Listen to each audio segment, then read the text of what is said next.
Yo, what's up, Foolys? It's your boy Othree. Welcome back to the Othree Exhibit. This is exhibit number 37. This episode is for the family, friends, and followers of John Wainwright.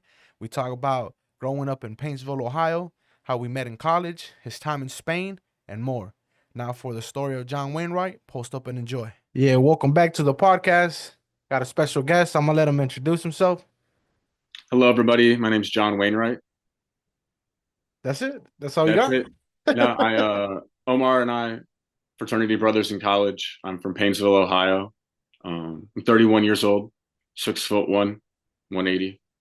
Um, I currently work for a financial services company in the customer service department, but I really love my job, and I live in Chicago right now, so life's good. Well, this is for the family, friends, and followers of my boy John. For every conversation that I have on the podcast, Big Dog, I like to take it way back, way, way back. Because when it comes to us telling our story as people, I believe that our story begins before we're even born, right? So our parents or guardians or whatever, in your case, I've met your parents. So let's talk about your family, your roots, and your identity. Where's your where do your roots begin? Where's your family from? As far back we can like kind of track is kind of towards British people, essentially. And my sister also took a 23andMe, and half of it was the British Isles area. So I guess from there would be both where my parents and their families kind of descended from. But my dad's from Indiana, my mom's from Arizona. Um, my dad grew up in kind of like a farmland type of area. My mom in Phoenix area, while also spending some time in the summer in Mexico at a ranch type of place, kind of a smaller thing. And they met in grad school at U of A, University of Arizona, for a master's program, and I believe journalism. And that's what they did for a long time. They were reporters, journalists, photographers for like small papers, things like that. So that's my parents and their background. Older parents. My dad was born in 1954, my mom in 1956. Um, but they're great parents. So I grew up in Painesville. They ended up in Painesville after all their years of working for smaller papers or for local papers in the Cleveland and Ohio area. They settled in Painesville, Ohio, which is where I grew up. Went to Painesville Harvey High School. Um, so in terms of my identity, just very middle class is what I would say. After my parents kind of settled in Painesville, they worked different jobs besides working as reporters or journalists, but my mom still did work for papers. My dad worked for more nonprofit organizations, um, a local small business organization as well, is where he's worked up until his retirement, which was this past summer. That's So dope. they had good careers. And in terms of me and my roots growing up in Painesville, just have one younger sister. Went to the local high school, Harvey High School. There's two schools in Painesville. There's Riverside and there's Harvey. Um, Painesville City. It's not a city. It's a more of a small town, but it's big enough for two schools. So the city limits is Harvey. The township limits is where the Riverside kids go. But it's just down the street from my parents' house. Lived in the same house for my entire childhood. My parents still live in that same house now. Um, it was pretty great. That's in terms of like where I started, it was there, and that's how my parents came to be there. Um, really, always close with my family, so that would be a part of my identity Hmm. as well and my roots. Did you Um, ever I know you talking about your parents being reporters. Did they ever save any of their articles and shit? oh yeah, yeah, yeah. They were great about saving a lot of things. They loved to save a lot of things. They would save articles. They would save photos that they took. So they have whole photo albums and scrapbook albums of stuff like that and other things that they collected. They went to a lot of concerts. They collected a lot of tickets, and they have those kind of framed as well. So they have all types of stuff like that. I love shit like that. I love hearing stories about people documenting parts of their life. You know, if they have the luxury to do it, right? I think it's very important. Were you ever a little curious kid and shit looking through those files and be like, oh shit, like this was what life was like before I was born? Sometimes, yeah, like they would just like kind of go over it and just show it to us. Sometimes it's cooler now, I would say, more interesting now. Having grown up and you see photos when you're younger, but now we're older and everything is all digital. It is cooler, I think, more interesting to look back at some of those things. Um, but I no, like, was I sneaking around trying to find them? No. They like catch you in the middle of the night with a flashlight under your fucking sheet cover, your covers and shit. Yeah, for sure, for sure. Oh, I don't know. I just part of the reason why I do this is I feel like, I don't know what it is, dog, but I'm just so attracted to hearing about the past, listening, watching movies about the past. I always been a big documentary kind of guy. I love reading about the past. My parents, real historians when it comes to like family and how far we could trace it. So part of the reason why I do this and why, I started the podcast was for the very same reason. Obviously, it's not a newspaper, it's not a journal, it's not, we're not, this isn't journalism, but in the future, you're gonna be able to look back at it. Eventually, if kids are on your future plans, they get to look back at it. Your family and your friends, your followers, they get to be like, "Oh shit, that's what's up." Like, Giant, this fool grew up in Painesville. So I love documentation. I'm very big on documentation. My whole YouTube channel is about documentation now. Did your parents ever talk about? Because you know how like now it's all digital and shit. When they came up, it was all newspaper, like it was all physical media. Did they ever talk about, or were they very vocal about the changes in technology? No, I mean, they both kind of had to just adapt.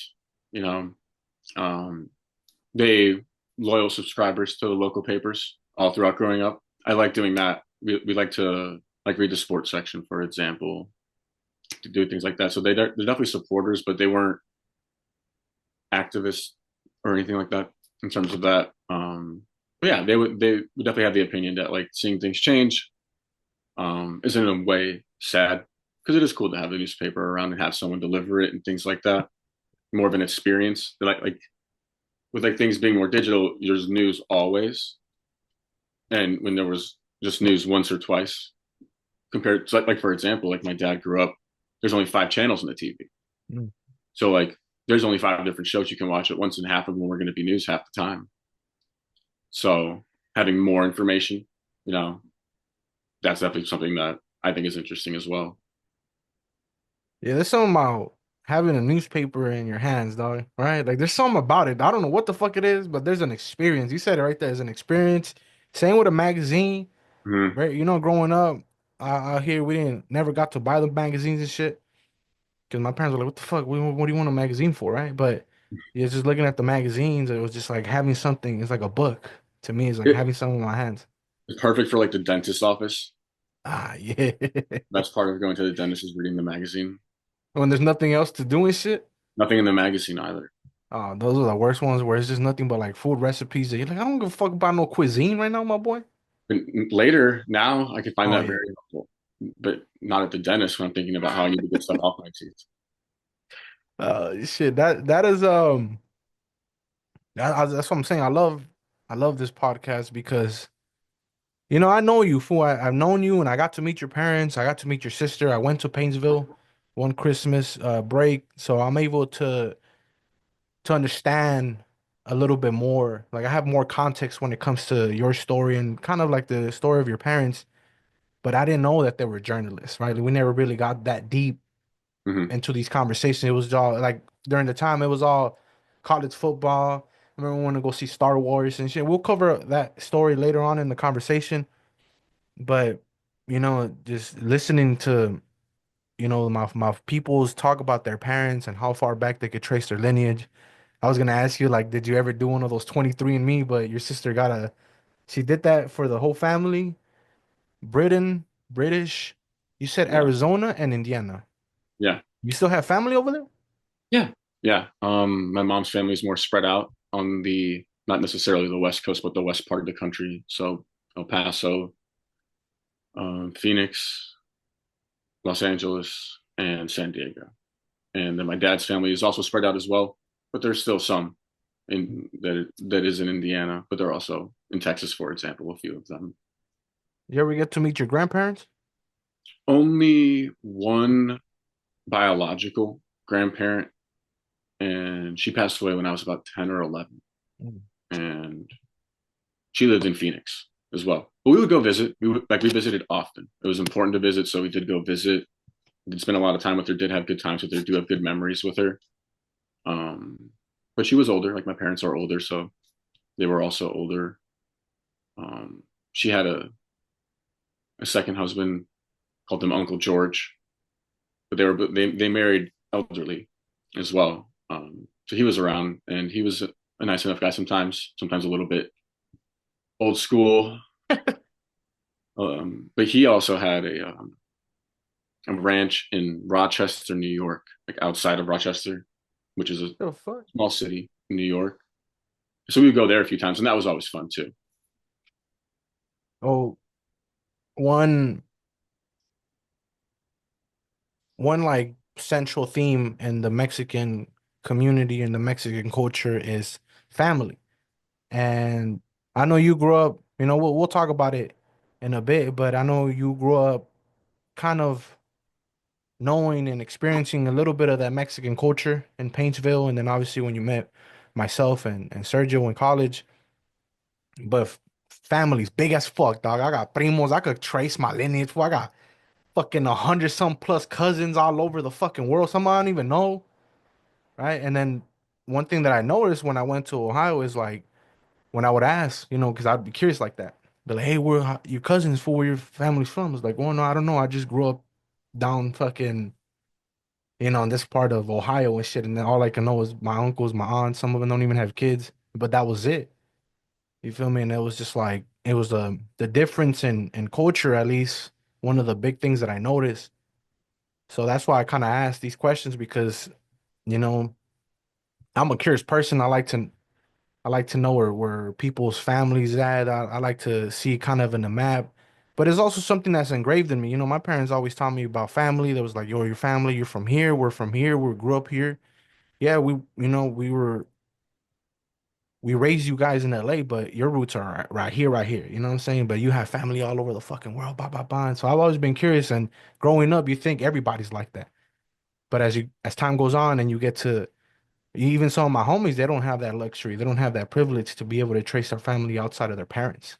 Mm-hmm. So it's cool that you know and that you've actually got to experience and been to different places. Mm-hmm. Favorite favorite place to visit, dog? Where your family's at? Put your family on Um, blast, dog, real quick.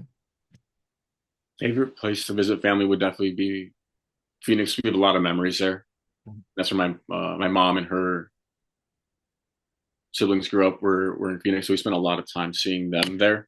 So in terms of like family memories, definitely Phoenix. Plus, it's beautiful out there compared to Ohio. I mean, Ohio, there are parts of it that are pretty. Like there's nice nature, nice smaller forests, nice national parks, but it's a way different because obviously it's the desert. Um, so seeing that is awesome too. Going like being able to go out there and visit family, even to a place like El Paso, it has some of that as well. Um, so I would say for family, favorite place to visit would be Phoenix for sure. You also you said family in LA. When you came to visit in LA, when you visited here, what was it? Late 2017? Looking like that, yeah. Um, I was kind of surprised and shit, like, oh shit, you got family in LA. Like, cause it was the same thing. I was like, oh shit, you're able to trace your family and be able to go visit your family. Mm-hmm. Like a lot of my family in Mexico, they all live in one like city. It's a little bit spread out, but they have like a lot of family one part of the city, and you have little ranchos and shit, like little ranches, little small, little super small little towns. It's all spread out, but it's all in one state. You feel me? But that's cool, dog. That's fucking cool. Mm-hmm. But you said you grew up Painesville, Ohio, right? Mm-hmm. Now you come into the picture and elementary school years, right? What was that like? I don't know. I was kind of a agitated kid, kind of an aggressive kid. So I got in trouble a lot. I was always good in like getting grades and everything, but definitely didn't grow up as fast as other kids. Definitely a little tiny bit spoiled. Um, but you know, everybody grows up. So went through middle school, was in the smart kid classes in fourth and fifth grade, and then from middle school through high school, I played sports and everything. Played soccer, kicked for the football team, ran track, indoor track, outdoor track, stuff like that. So growing up, I was just really active. I played soccer like almost year round. At a certain point, I always played soccer growing up as a kid. Played pee wee football, basketball, baseball. I was terrible at baseball. I think I only played 2 seasons. Um, wasn't really good at basketball either, but I played that as long as I could until high school. So just very active, very energetic type of kid. Name drop your elementary, middle school, and high school. Or you already said your high school, but just name them Yeah. real quick.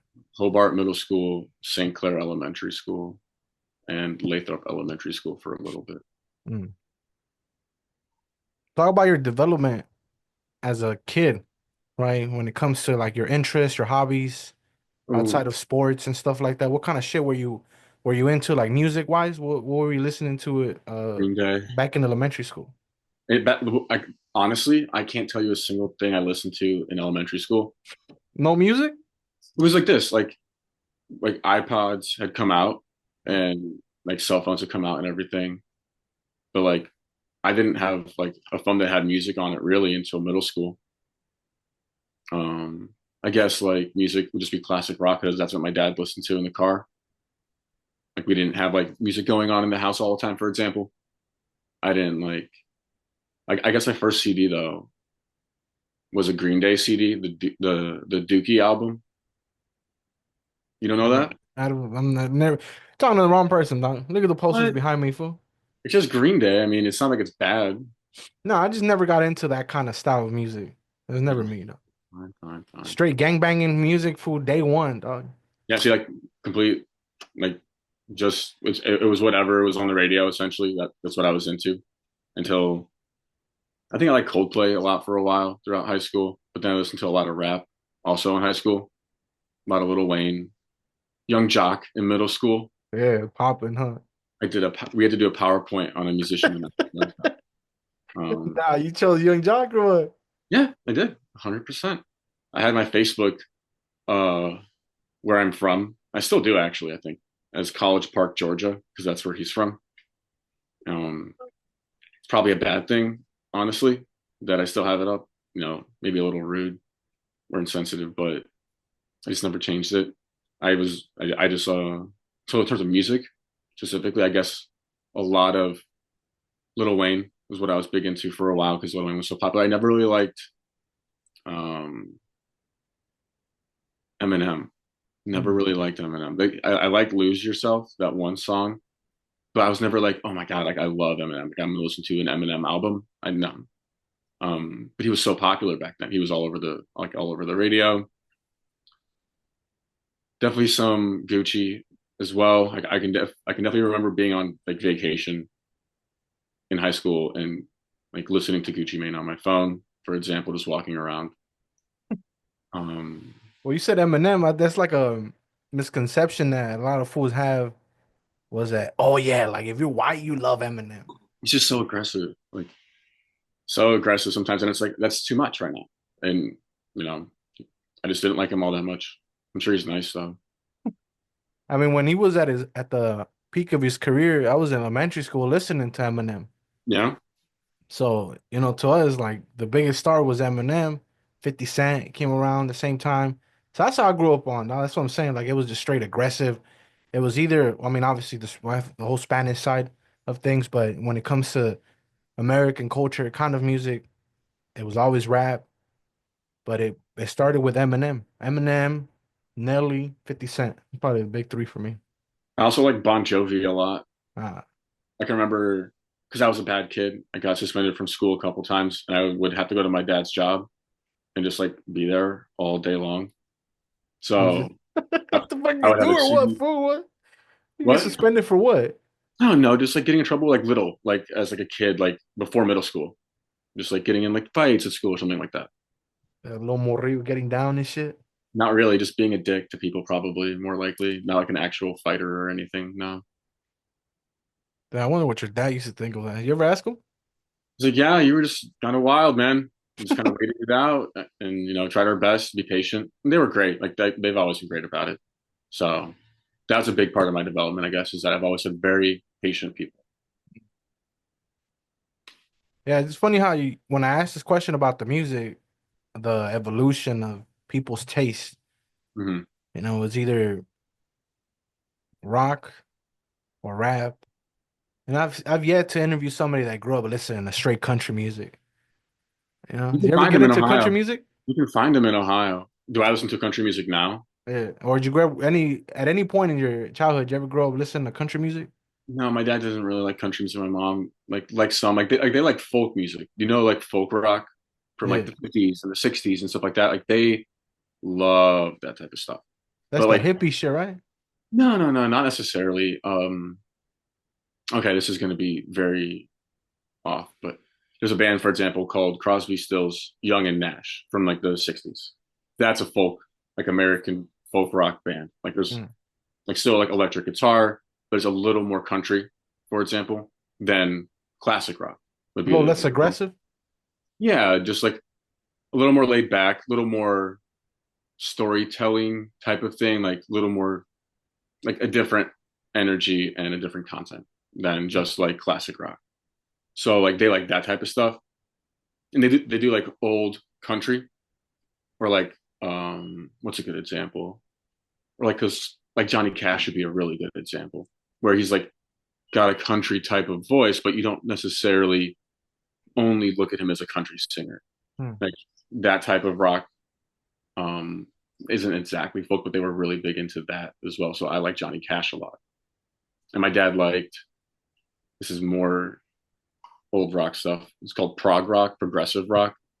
So he likes bands like King Crimson, which is just like essentially a lot of guitar and drums and very little vocals. Or a group like Frank Zappa, who's not around anymore, but they were kind of like goofy and funky. They just had a whole bunch of instruments, like 12 different instruments in the ensemble. So stuff like that. In terms of like country though, I dabble. I listen to some popular songs, and there are some good, like deeper voice is kind of what I would prefer, honestly, for country type of people. But like the popular songs, like "Wagon Wheel" by Darius Rucker, like I still play that Yeah. on my phone. I'm pretty sure I played it today on my phone on the way to work. So stuff like that, I do like some of the popular stuff, but not really. No, No, I used to find that shit super fucking humor. They're like funny as fuck. Like in the middle of the party, dog, and fools just throw on country music. I'll be like, what the fuck, big dog? Like we gonna go from the most aggressive Waka Flocka fucking song and shit to some country. I was like, what the fuck, dog? Like, why, hanging out with too But many Ohio people. It's funny because even then, going from Waka Flocka at a private liberal arts school is still kind of outside looking in. You're like, oh, that's sick. that shit, I mean, We loved it though. That's what we did. We would just play that shit super, super loud. I loved it, dog. Hmm. It was one of the magnets, at least for me, it was a magnet. It was Hmm. the music. I bond with people over music. And when people tell me about certain bands or like certain kind of style of music that they grew up listening to, I go and check it out on Spotify after the interview's over. My Just dad's to got just to see it. great taste. Like, definitely recommend. I can get some recommendations for you from my dad for sure. Didn't they have a big vinyl collection? Whole bunch, yeah, yeah, Yeah, I whole bunch. remember that shit. I kind of faintly remember that. Hmm. A lot Walking of into your old. pad and seeing like a bunch of vinyl, I was like, oh, that's dope. I want to have some shit like that. You never listen to it though. Like they have multiple record players and they don't listen to it enough, in my opinion. But that's not important. That's the same thing, fool. I have this right here. So I used it one time, Hmm. but I I just mean, got I one recently. I just keep telling myself every night, I was like, oh, I'm gonna fall asleep listening to some Wu-Tang or some shit, but nunca pasa. It never happens. High school, though, what kind of TV shows or like shows were you into as a kid, going into your Oh, from a kid to adolescence and teenage years? I liked Dragon Ball Z a lot when I was 12, I think. I was in Boy Scouts and I quit. It was at the exact same time that Dragon Ball Z came out, so I'd only get to come home and watch like the last 5 minutes of the episode, which Man. is like 2 minutes of commercials and like 1 minute of credits. When the So voice actor would be like, find out on the next episode of Dragon Ball Z, the fucking um, cliffhangers and shit. yeah, exactly. So I ended up not doing Boy Scouts and like Dragon Ball Z. I like Cartoon Network for a while, like Samurai Jack, for example, like that a lot. The Gundam, that was cool. What else though? As a kid, I can't remember. Like as a little kid, I don't know. I really can't remember. But those are the earliest shows. I wasn't like into SpongeBob as a kid. Um, Well, we also had the luxury of being like at the right time, either just leaving or like little kid years or adolescence going into our teenage years when YouTube came out. So it was easier to be exposed to all kinds of different stuff, different animes, different shows of different countries and shit like that. mhm. No, I was a big reader. I Mm. loved Harry Potter, loved any fantasy book, any fantasy book. So Chronicles of Narnia. There was this one series called Del Torah. It's like a very cheesy, crappy series. Literally any like Lord of the Rings. Read the Lord of the Rings as a kid. Anything like that. So I like that stuff a lot when I was growing up. Remember when Twilight came out and that shit was like the biggest thing Mhm. on the I'm not. fucking planet? Yeah, Twilight is awesome. The first one's actually a good movie. I definitely recommend the first Twilight to people who haven't watched Twilight. You don't have to watch the rest of them. Just watch the first one. It's actually a good movie, and it's got a great soundtrack. That shit, I used to find that shit cringe, dog, because we go to Yes. like the stores and shit, like Sears or like Target. Mhm. And fool, I'm talking about like bookshelves is just straight Twilight books. Like, nah, give me some better shit than this shit, right? I don't want to see no vampire bullshit right now. Like, nobody gives a fuck about no romance. You're All looking right, at Everett Cullen right here. I witnessed him for Halloween. This past Halloween. over real. Yeah, she went. My girlfriend Cultura went as Bella, and I went as Edward. I actually went clean shaven for the first time in 5 years because I hadn't. She hadn't seen me clean shaven because we've been together for over 2 years now. Mm. She hadn't seen me clean shaven once, so she was like, "If we go as Edward, like, would you shave your face?" And I was like, "Yeah, it's time." Yeah, I never really got into that whole vampire shit. Maybe like Blade, but that's some It Marvel was cartoon shit. awesome. I wouldn't say I liked Twilight as a kid. I definitely find it cringe as a kid, but I think it's like funny older now, kind of cheesy. Plus, I'm a big Robert Pattinson guy. Big big Robbie Pat guy. Yeah, that Batman movie was dope. I'm not gonna lie to you. That It shit was was. a dope ass movie. It was. You ever get into wrestling? No, no, no, no, no, no, Nah, no. I get why people liked it. A lot of guys liked it, but I I was still like, do for don't try. yeah. I mean, it's definitely very entertaining. It's definitely been around for a long time too, as well. Like people Long kind of ass forget time. about it, and they're like, "Oh, it's there still. It's been there for a long, long, long time. It's like an institution almost. It is an Yeah. institution, which is Now it's on Netflix every Monday night. that's really I didn't know that. Yeah, they've been having like rappers and shit. Quavo just came out. You know, they had Travis Scott a couple weeks ago. So and Kai Cenat, Logan Paul, like all these fools are involved in the world of wrestling now. So it's actually like you said, it's an institution now where it went from a very niche, very like shit that you didn't want to talk about. Now it's like real popular that the biggest streamers and the biggest YouTubers in the world are participating. They have a sponsorship with Prime and everything. Yeah, So it's up there. no, yeah, Video games? You ever get into video games? yeah. Some, not a lot. I liked COD for a while. We would do the four controllers on one PS2 split screen a lot. Classic. A lot of sports games, NCAA, Madden, any like NBA 2K Street, NBA for football and basketball. Love the basketball game though. Football game was too hard. Um, Got too many fucking plays and shit. I did play some like actual good games. Like I played a Resident Evil, played a Fallout. Um, liked them. They're good. I got scared though during the Resident Evil. So Mm. You talked about being an athlete. Let's get into that a little bit. Before you went to a woo, you said baseball, football, and soccer, I played right? But basketball a little bit. I played basketball, baseball the least. but football and soccer were probably like the two sports that dominated your free time. In terms of like middle school, no, because like it was just soccer. In high school, what I would do is I just kicked for the football team because Mm. soccer and I'm not sure if this is true in California. Soccer and football are at the same time in Ohio. They're in the fall for the high school sports. Mm. So I couldn't like go to both practices at the same time. So I'd go to soccer practice and then ride my bike to football practice, and then they would have the kicking at the end. So I'd just go and kick. But I did the workouts. I tried. I was scrawny though. I was always very, very, very scrawny. I mean, from soccer to kicking, I mean, you're using the same muscle, right? The same Yeah. fucking body part. So it probably wasn't too strenuous for you and shit. No, not really. I mean, like my right leg is still bigger because of that. Like it was always going to be because you have like a dominant side. But like, yeah, not really. I mean, my leg would get tired if you kick like enough. You kick like 50 times, and yeah, you'll get tired. But I was tired like all the time because I just was always doing sports. Like even in the summer, I would do club soccer. I would run sometimes. So I was just always very active. But soccer did take up the most time for sure. One of the one of the reasons why we connected, which is still a little bit farther ahead in the story, was because you told me that you grew up around a bunch of Mexican fools, right? Hmm. Soccer, obviously, it's Yeah. a stereotype, but there's a reality to it too. Yeah. The Mexican fools love soccer, Yeah. right?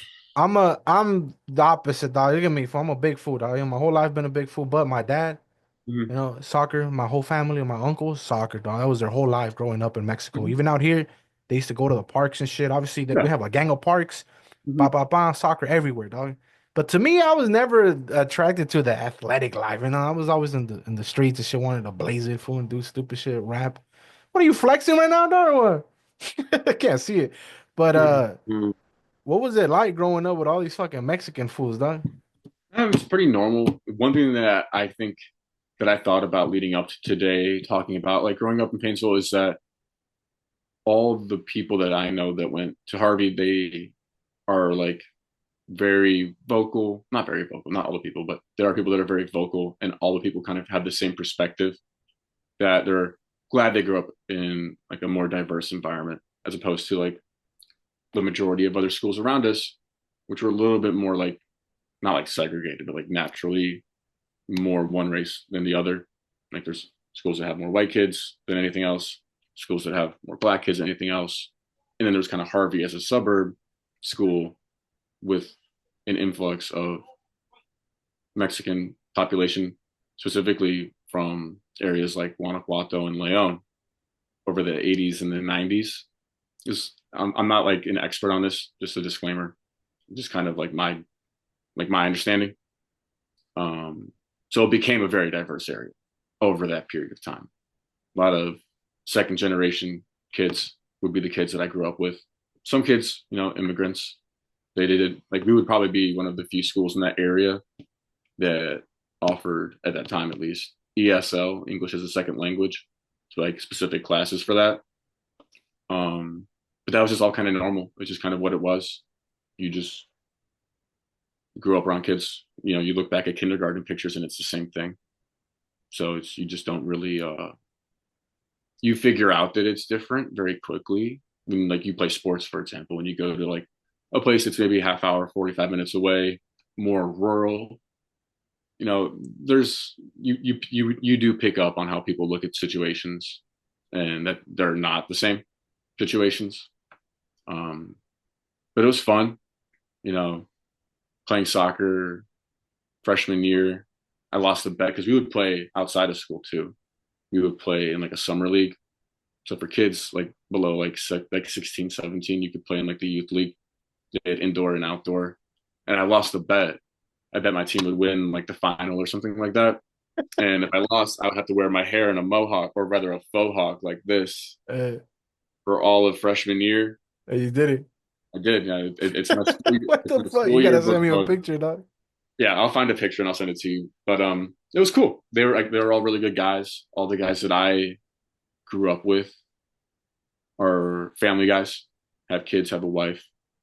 Um, Hey, but they they're were funny probably though. ruthless, dog. That's what. Yeah, Ruthless. yeah, yeah. Like, I don't. Obviously, I didn't grow up in a primary white school environment, but I don't think, for the most part, that they would be slapping people in the eye with like icy hot to freshmen all the time. Maybe they do, and I just am being, narcissistic in that, like, we're like the only ones that are cool in Painesville Harvey High School in the entirety of the world. But Claim that shit, though. Fuck it. yeah, like they were mean. They were like they would crack jokes. Like that was the jokes, was making fun of people all the That's time. some of my people's dog. That's all it is, fool. It's literally you clown on somebody, everybody laughs, dog. Motherfuckers grow up insecure, and then their nickname is about their insecurity, Yep, right? So it's a whole fucking cycle with traumatic, dog, like at home, in the streets, at school. And the physical. worst part is probably you heard that shit in two languages. Yeah, I didn't know anything either. I didn't know what they were saying, and there were guys that like played soccer, for example, that they weren't, like, they were still learning English. So it's like that's a lot to learn. So they would, when they're around their friends playing soccer, they're not going to speak English. So like, I already did this at school. Like, I'm just going to talk in Spanish. Like, I wouldn't be able to like communicate with them at that point in time. So I was definitely a little insecure. I'm like, they're talking all types of shit. But then I was good enough that they would just talk regular shit. Yeah. If I was really bad, that's when they started talking extra shit. Um, Yeah, that's how you know there's layers to it, dog. and they would get more mad when they got the most mad. They would use English. Mm. Like that's how you knew they were actually pissed off at you. It was when they were just like So they yelling want you to at you. understand. Yeah. They're like, what the fuck, Weddle? When did you start getting called Weddle? That's what I call you. Probably middle school. Mm. Yeah, it was Um, around the same time that I mean, like, it was always the same nicknames. thing.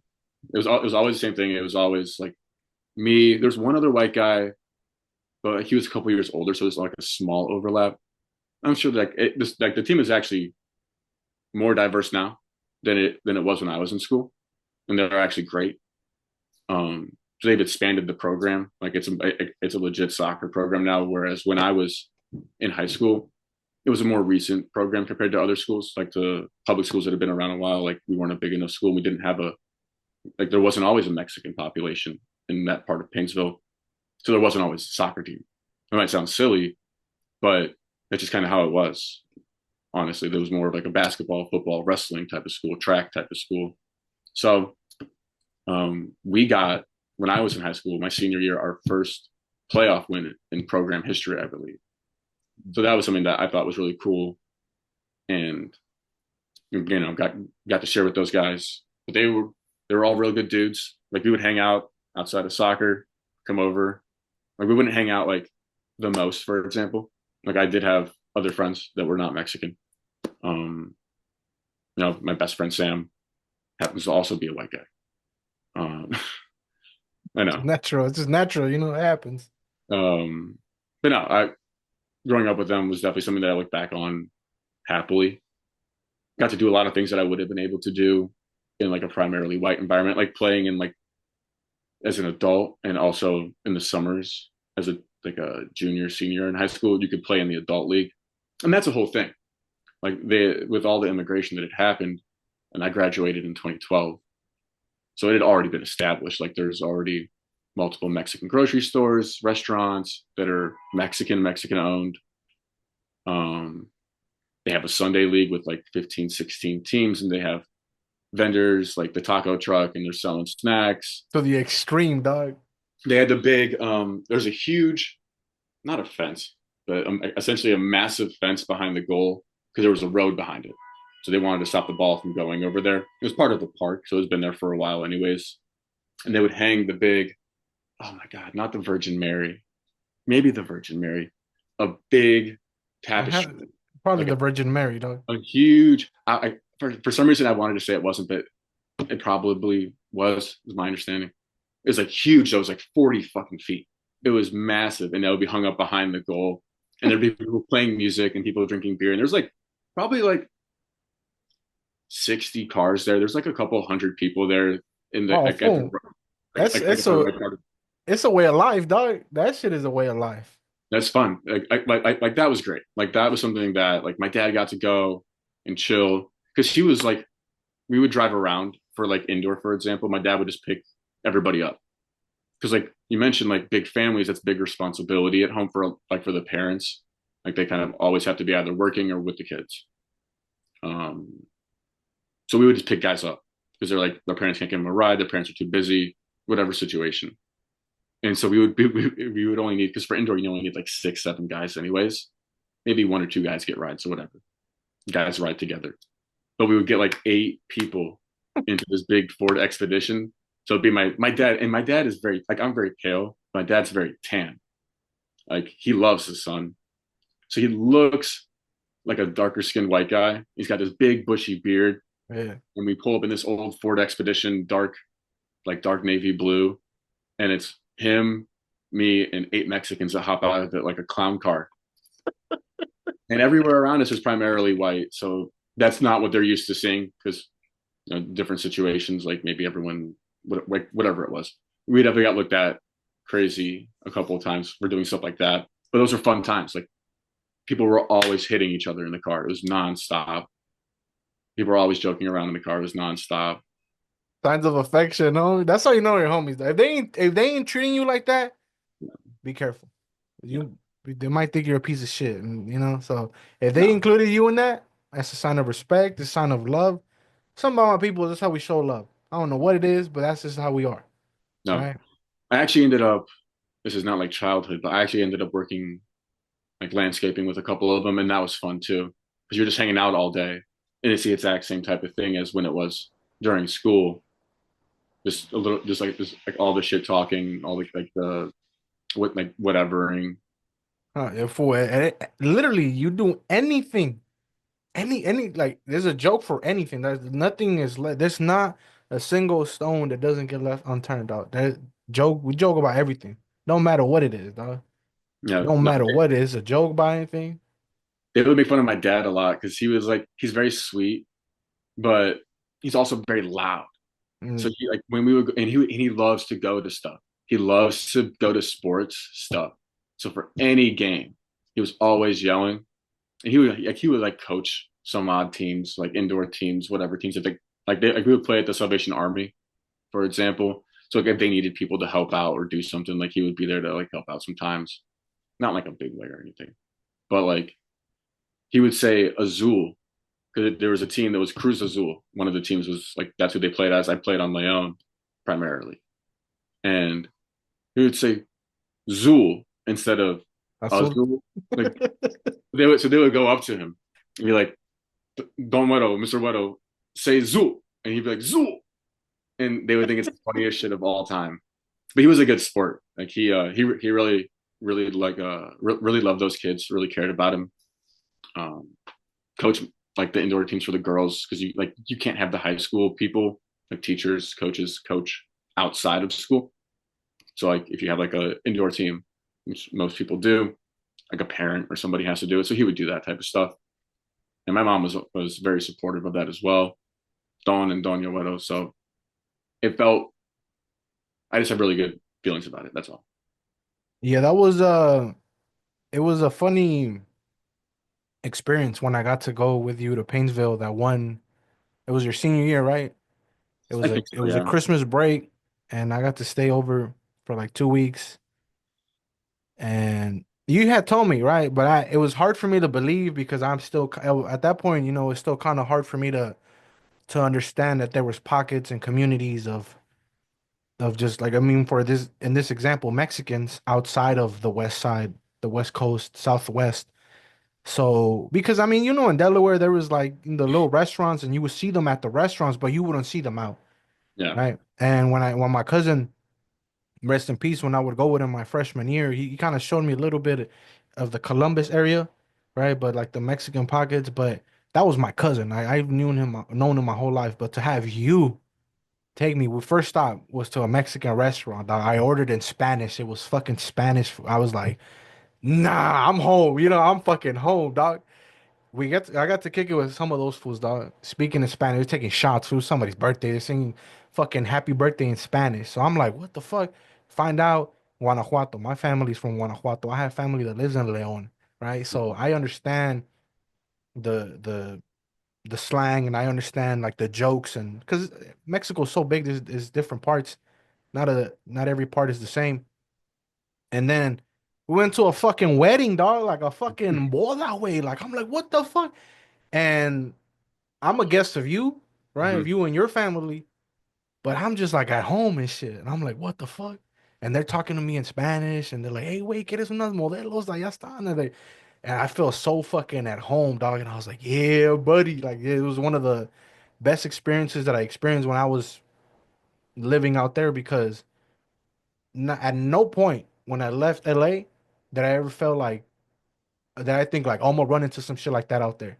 Hmm. Now in my mind, I was like, I'm not gonna run into some shit like that out there. It's impossible because Yeah. you don't know. You lack perspective. So when Hmm. I seen that shit, I was like, it was very eye opening. Hmm. It was fun. It was funny, and I'll never forget it, dog. That shit was it was a beautiful time. Fucking going to a wedding, dog. A Mexican wedding while I'm over there. Right? I remember I texted my mom, like, hey, ma, you don't even know where I'm at right now. Like, I'm at a fucking Mexican wedding. She's like, what the fuck? And shit, and they're talking to your family and they're treating you like family. Right? And I was like, damn, that shit is beautiful it was like one of those things is, yeah, I'm not, and then we're not gonna get political, right? But, shit happens, right? And then Yeah. some people are not as open and from both sides, right? I've known of some people, of my people who haven't been real open of other cultures and other peoples to come into their world and to see that happen. I was like, yeah, that's beautiful. Yeah. That's real fucking inspiring and shit. No, I mean, I like it was a long time coming for them to have that community. You know, it's definitely something that's not super common. And that's one thing, and that's what people I think like I'll still even see people like post on Facebook or something to like when it comes to like politics. Like and it's just like they're proud to have that. And I think it's good, just to learn to be respectful. Like for example, like I was a scrawny, like kind of aggressive little white kid. Like if I went to like a school where people weren't actually fist fighting, like I might have like just been worse. Like I knew, like this is gonna sound dumb. I kind of knew my place in those type of situations when to like actually dial it back and know, like, okay, like I'm not like that. Like I don't fight. And like some kids is like it's humbling to see kids grow up from different backgrounds as well. Because if you grow up around the same backgrounds and everyone's got the same background, you're not really getting a lot of real worldness sometimes in high school in the suburbs, which is I think is like normal, which is kind of what it is. Not like the worst thing. It's just kind of like wealthier and not wealthier suburbs. But to have a suburb where there's kids that from all different backgrounds and like constantly changing as well, like with kids coming in, um, definitely something that I'm grateful for. Yeah. Man, they're probably, like I don't know, speak for them, but they probably like felt protective. They probably protected you. I mean, yeah, like we got in fights during soccer, like because like people, because like we played tough. Like there's, I'm not gonna like say that we're some innocent victims out there in the soccer field because like Mexicans do tend to play tough when it comes to soccer, from my experience. And people didn't like that, and there's people that also don't like Mexicans and don't like that. So there was a couple of times there was fights, and yeah, they definitely had my back and vice versa in a soccer fight. But I wasn't like in a situation where I was like needing like actual real physical protection, like everyone would look out for each other in that situation. I think that you spend time with. Family, Um, though. It was the concept of family, yeah, no I mean, matter like, who it is. If yeah, you love back. yeah, and I think what was really important was like they had a really good relationship with my parents, and my parents had a really good relationship with them. Like they cared about them. Like they keep in touch with them. Like they still keep in touch with them. Like the guys that I grew up with their brothers, with their sisters, because they're my parents are still also a part of the community in Painesville, and like, it's not a big place. Like the community is only so big, so I think it's really nice for them to have been a part of that with them and still be, on good terms and in touch with them. Well, I mean, one positive that came out of it is that we were able to connect Hmm. quick. Yeah. We're like a month in, a month in, just because of the simple fact that, because I went in there with reservations soon. I went in there with, a specific way of thinking, and it was, it was it was cool when you told me. It was like straight up like, yeah, fuck girl with Mexican. I was like, what the fuck, like I was in shock, right? But Hmm. we got cool because of that simple fact that you grew up with other fools, so you understood, and that's all it is. Fool. Sometimes you need perspective, right? Hmm. But in high school, right? Hmm. We'll talk about just in a bit. So you're about to leave high school, right? You're living in Painesville. Was college always the number one option? Like, was it mandatory, or did you have other dreams that didn't require for you to go to school? That didn't require you to go to school? I didn't really ever have like a dream job, but I was always going to go to school. Yeah. Is there a specific thing that you wanted to study, or was it just on some like, fuck it, I'm going to college and I'll figure it out over there? I just picked the one that sounded like it made the most sense for like making money. So I picked economics, and I also took Spanish classes, and I was like decent at it because I heard it a lot growing up. Um, so I ended up majoring in Spanish too.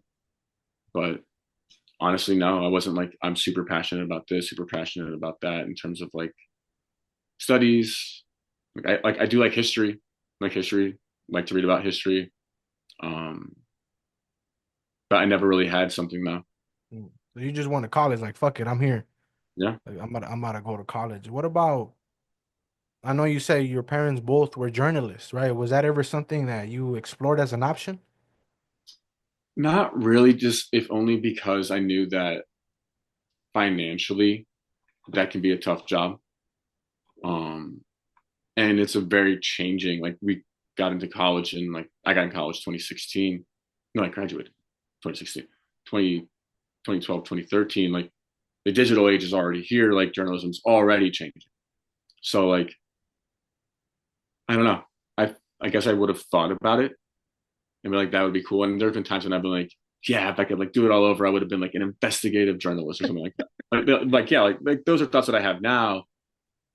But like back then, I was just like, whatever I think will make me money because it's an expensive school. Like it was a private liberal arts school and got scholarship and loans, but got to pay off loans. So What was the deciding factor for you to go to Ohio Wesleyan University? Because Ohio, there's a gang of colleges, especially Ohio State, right? They just won the national championship. Just for context, for some people, just so they know how big Ohio State is and how important it is an institution in the state. But there's so many fucking liberal arts colleges all over the place, same as in California. I don't know I can't speak for other states, but it's populated with a lot of universities, a lot of colleges. Was Owu just like the only option? Was that your number one option? Did you think of going to school outside of the state? I looked at a whole bunch of schools. I did want to like kick, play, like be a kicker in college. I thought that would be something that would be fun, and I'm glad I did it because like that's how I got in with and rather became friends with a lot of people like Nolan and Corey, and then eventually Jarvie as well. Not necessarily through football, but through like literally him being Josiah, my friend from school. Who I don't know if you've met because I think he dropped out after the first year, but he was Jarvie's roommate and he played football. So that's how I knew him, and that's how we got to know Jarvie. So that was like one part of like me like picking schools is like going D3 because like couldn't go anywhere else for anything like that. And I also didn't want to go to a big school. I looked at a lot of schools in like Pennsylvania and New York, like but always small liberal arts schools. And in the end, Ohio Wesleyan was a good school. Like the campus I thought was cool. It wasn't too far away. It's easy to get to. Only like 2 hours and change for my parents. And I got that's where I got the most money to go. So that's like that was ultimately the biggest deciding factor. Did you go excited to be a kicker on the football team? Yeah, I mean like once I got there, it was more about just like being on the team than actually kicking because I was a backup because Nolan was also a freshman and he was better than me, not by like a lot, but by enough that like if the number one kicker got hurt, that I wouldn't be the number two. And I was like, wow. I quit after the 6 a.m. workouts. I was excited to go and be a part of the team. Like that was fun, like to be on like a college football team and like go on the bus and like get the sick uniforms and like get the treatments if you needed treatment or something like that, which I didn't because I didn't do anything. Uh, but it was cool to play in like a stadium and like on a Saturday afternoon and there's like fans cheering and we were good that year too. We were 9-1 that year. I think we were NCAC champs, co-champs maybe. So it was exciting, yeah, to be on the football team for a little bit. But then once those workouts hit and it's January and there's like five dudes in a car at 6 a.m. and it's like 5 degrees out, that was really horrible. So you quit your freshman year, right? Yeah, during pledging. When you got to a woo, right? Was that was academics? Was like I'm gonna just focus on academics, or were you like actively looking for the social and party life? I mean, I kind of got very lucky on the social side of things. Like, even my roommate was a really good dude. Ahmed Halim was a really good guy. He was very social guy. So he introduced me to a lot of people. Yeah, he was Got me out there cool. a little bit because I used to stutter a lot. Like I was in terms of like meeting new people, I was like not very good at it. But like once you got to know me, I would just talk too much. Um, but being on the football team was like a built-in way to like meet people, for example, who would then help me meet other people. Cheat code. I mean, it was a small ass campus, so it wasn't that hard, right, to meet everybody. Yeah, but it was like a grown-up boarding school because like we were a little cliquey. Like there's the football frat, there's the basketball frat, there's the baseball frat. A lot of Greek life. Like it wasn't it like one out of every three people was in Greek life. So like I got, in my opinion, very lucky to have very good friends and to be able to walk away from football, which is why like I was supposed to go to school and like do while getting a degree. And then being in a fraternity, like that just became the social life. So like, I didn't really even have to seek it out because it was just kind of like handed to me. They're one of the benefits of shit. I mean, look, no, like I look at it. I don't think at any other school I would never think about ever. Just like it would have never crossed my mind. But it was just like it was so easy to get, Yeah, and like it was just go into like the ecosystem and shit. yeah, and everyone was really nice. A lot of good guys there. Um, so it ended up being great. Lived 5 out of my 8 semesters of school in that house, and like living in the house for itself is a social life. There's Like always something going on, dog. always somebody doing something. And there's 30 guys there. So yeah, I mean, in terms of like where my priorities were, get good enough grades. Probably should have been more focused on that.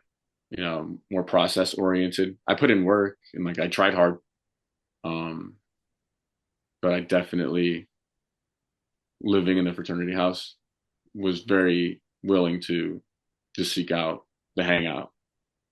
You Yeah, know. that shit was rowdy as fuck, dog, when I went there. Hmm. Well, your freshman year, what was like the initial thought of doing the whole Greek life? Because it's not for everybody, right? And it's like you said, it's real clicky, Yeah. right? And it's yeah, we could sit here and be like, yeah, these houses are diverse. There's diversity, and you go to the composites and the pictures, and there's color, dog. And so to me, honestly, I'll be real with you. Like the one of the ultimate deciding factors was which house has the most color. That was my. I'm gonna be 100% with you fools and shit. And I was real vocal about that. I was like, yeah, I mean, obviously it didn't help that Sergio was there, right? So that was like the ultimate, like, yeah, and you and him. But for you, dog, like your freshman year, what was like the ultimate deciding factor? Be like, I'm going Greek. Everyone uh, that I hung out with ended up doing it. Jarvie, Nolan, Corey, Josiah went to Phi Psi. Devon came second semester, and so it just kind of happened really quick because there's football guys at Fight Out, football guys at Phi Psi, and just got invited over there or something, liked me enough to let me keep coming around. It And wasn't too serious, dog. yeah, it was just like, I mean, it was great. It was fun. It was awesome. There wasn't really another alternative though. So like, in terms of like the deciding factor, like it was the best, most fun, great option to have. Um, I guess Yeah, like because deciding to be Fido. if you look at the campus, the way it was set up back then, you had Greek life, then you have like the sloughs or whatever the fuck they were. What were they called? The theme houses. Small living units, I think. Yeah. The theme there was theme houses, so every like it was super fucking clicky. Though. It was so small that it was kind of we're forced to do it, Yeah. right? You were forced to be in a community that you felt the most attractive to, most Hmm. attracted to. Um, and yeah, there was people that weren't involved in anything, Yeah. right? But you were either an athlete or you were just there. Dog. And that sounds fucked up to say, Yeah. but you were either doing, we were part of a small community, or in this case, the Greek life was part of the biggest community outside of athletics. Yeah. But either you're in with somebody or you're not, right? You have to choose, right? And I guess we both chose to be a part of a group. Yeah. And there's like nothing else there to do. Nothing to do, It's dog. like just so everyone gets context. Like you couldn't live off campus. You had to live either in a dorm, or if you wanted to live off campus, you pay room and board and then also pay rent. So some kids would do that, or like they would have like a medical excuse for that. But it's like, what would I have done sitting in a dorm for 4 years? I think I might have gone crazy. Yeah, that But shit. having the house is great, and having everyone there, like those are great friends for life, really good guys. Yeah, I should. I think about like the people that didn't join. And we could call it Greek life, but you go in there, now, and it was just a bunch of fucking fools in a house. Not like it was real, not too serious, right? It wasn't that serious. No, no, no, no, no, nothing terrible or drastic. No, And you have like the sloughs and these theme houses and these other groups or the honor societies and all that, yeah, right? But I think about like the fools that didn't do anything. Like, what the fuck were they up to? Like, were you gonna go to UDF and shit, like on a kind of random and scary. just go back to your room and watch a movie or what? Yeah, because like there's not like a lot of house parties to go to, and the people that throw the house parties were a part of like sports or Greek life. So It was just about networking. Is like, who do you know at O? That was the thing that we both agree on. When you said priority academics, just enough, right? You said you studied economics. yeah, That's what you studied all 4 years. yeah, econ and Spanish. 2013 comes around, and it's like September something, and I think I'm coming back from class, or I don't even know where the fuck I'm coming back from. And fool, you're literally standing on the footsteps of Bashford. I'm like, who the fuck is this for right here? Like, cause I didn't even see you. Like, at that point, I was already getting to know a lot of people on Bashford and Thompson. Easy to stand out, right? But I never seen you around. I was like, what the fuck is this for right here? And you're like talking to what happened to be some Mexican fool. What was his name Mhm. again? Forgot his name. Oh my gosh, I don't He was know. on the soccer team, I think. He like left real early, but you were chopping it up, and he's from Painesville, right? He was from Painesville, Well, he and was you knew. visiting, I think. Yes, he was visiting. Oh, he was a student there for like a couple Oh, weeks. yes, I think oh my God, what was that Lalo, Yeah, it Leonardo? was Lalo. Right? I think it was his name was Lalo, right? And I God, was cool with Lalo, right? So I wanted to say what's up with him, and then he was like, "Oh, this is we're from the same fucking part of Ohio," and I was like, "Whatever, like some Weddle fool right here, right?" mhm, And then we start chopping it up, and it tells like, "Where do you live at?" And it's like, "You see that house with those blue doors over there? mhm. I live right there." And I was like, "What the fuck?" I was like, "What is it?" It's like, "Oh, it's a fraternity." And it was like that was my introduction right there. That was literally the introduction. And after that, I don't even know what the fuck happened, but we would just chop it up here and there and see each other. And man, I met Sergio, and then it was a wrap after that, dog. It really was fun, like the whole process of like being in school because everything's so new. Like the whole first year is just like incredibly, incredibly fun. Just like being a part of like making the friends that way, coming over to the house, hanging out. No, it was a great time. Yeah, I don't.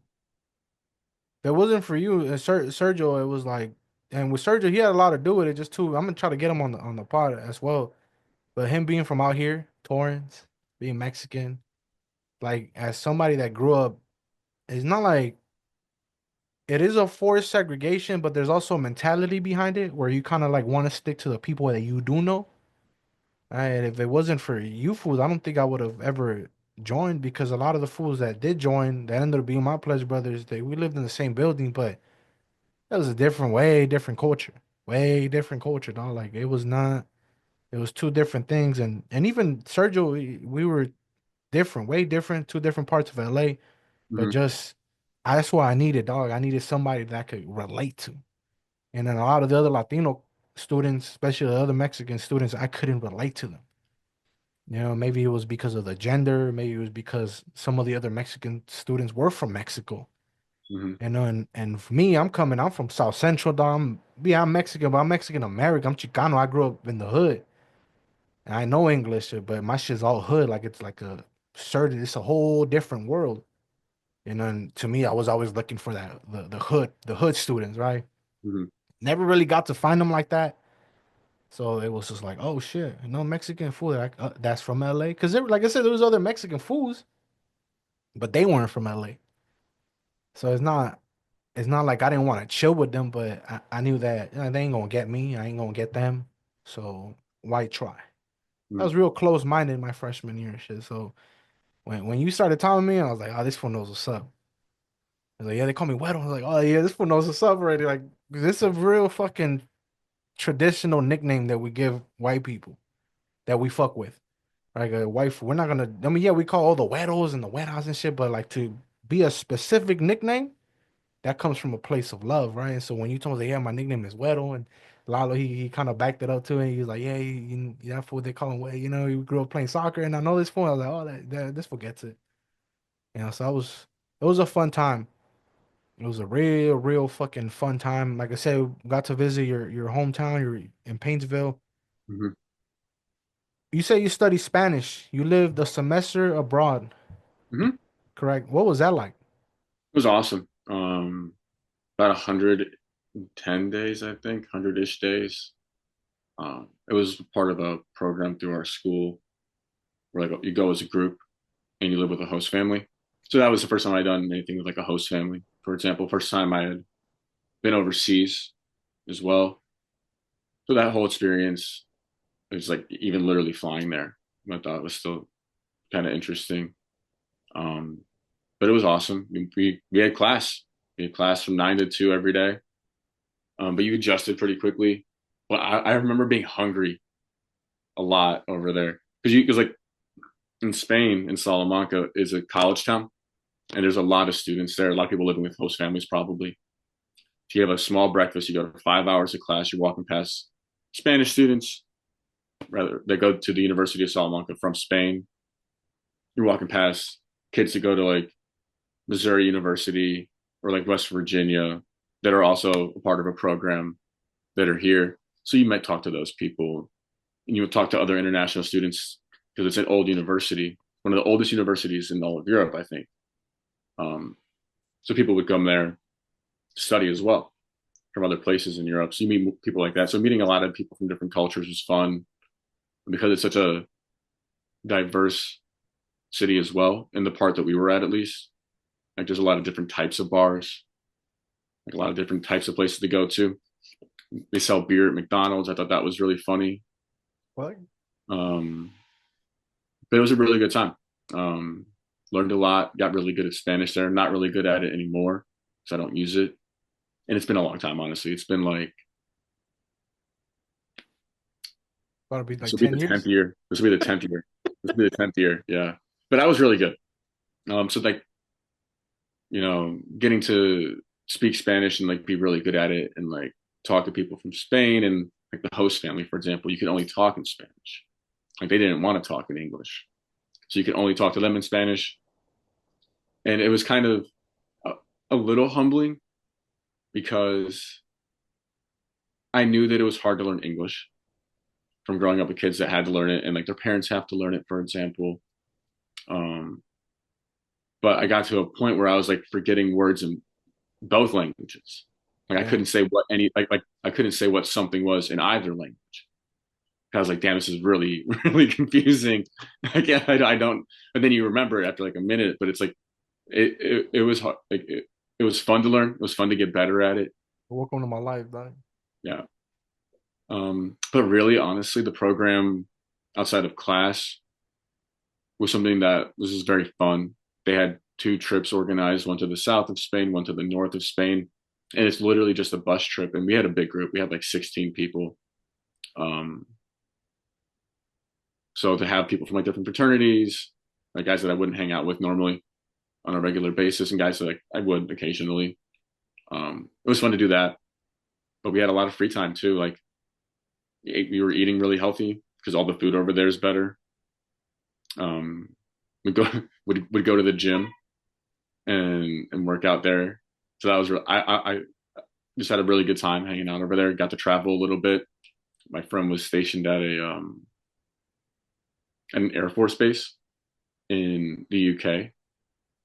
A couple of hours, I think 3 or 4 hours even, maybe outside of London. So I got to see him and visit him with his family, see his kids, and then go into London for a day. I'd never been any place like that, and that was really cool. Um, Went to Paris for a weekend, went to Barcelona for a weekend. Um, and that was a little crazy. I mean, we went for Halloween and we took a bus across the country. And it was like an 8 or 9, 10 hour thing on the bus. And so we took the overnight and we just got like a little tipsy beforehand to try and sleep on the bus ride. And then we wake up and it's like the morning and you walk out and you're in Barcelona. And everything over there is so old. Not everything, but a lot of things over there are so old, especially in Salamanca, which is a smaller place. So seeing like all the older infrastructure, all the older buildings, like hundreds and hundreds of years old, that was really cool. See stuff like that. I had not seen anything like that. Um, but no, overall, it was a great time. Had a great group of people there with me. To not just be in another country by myself. You know what I mean? Like to have Yeah. people to hang out with and go out with and like become good friends with. Um, Yeah, because the program was through the school, right? So you weren't the only fool out there. There was other students from OU that went with you. there were 16 people. It's a lot. Yeah, it was a That's a whole lot. class. Yeah. Literally a whole class right there. Hmm. The idea of ever moving over there crossed your mind?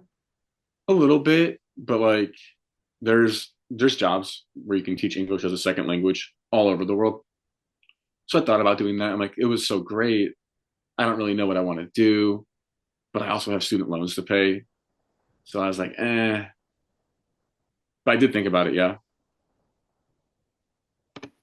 And I don't think going abroad was something I ever explored. Just being outside of LA to me was broad.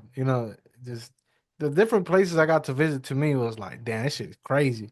Hmm. Just being in Ohio to me was like the craziest shit in my head, dog. Because out here, like my peoples, they didn't get to experience that shit. Most of the experiences are from moving from Mexico to the US. Hmm. But that's because it's a life-changing decision that they had to make. It's not because they're going to school over here, right? But just like being in Wisconsin with perks, dog, like that shit was to me that was abroad, dog. That's hilarious. Being in New Jersey, that was abroad, dog. You went to New Jersey. Yeah, two years in a row, that shit was dope. Hmm. I got Willie on here. I got two episodes where we get to cover a lot of those stories and those during those 2 years that I spent over there with him during Thanksgiving. But I'm telling you, fool, like just being outside of LA to me was abroad. It's Hmm. because I try to tell people these stories and I don't really meet people that got to experience something similar, just a little bit similar, not like the exact same shit, right? Because everybody's story is unique. But when I try to talk to my peoples about it, it's kind of like there's a disconnect when it comes to experiences and moments in life and shit. So That's why to me, I was like, yeah, being in Ohio, it was like abroad, dog. Like I am in a whole different country, big dog. Like this is too green for me. Hmm. But nah, I never wanted to go abroad. I used to think I was like, I have FOMO. Right? Like I don't want to miss out on a semester at PDT. Like there's a bunch of rowdy shit that happens here. Did you ever experience FOMO over there?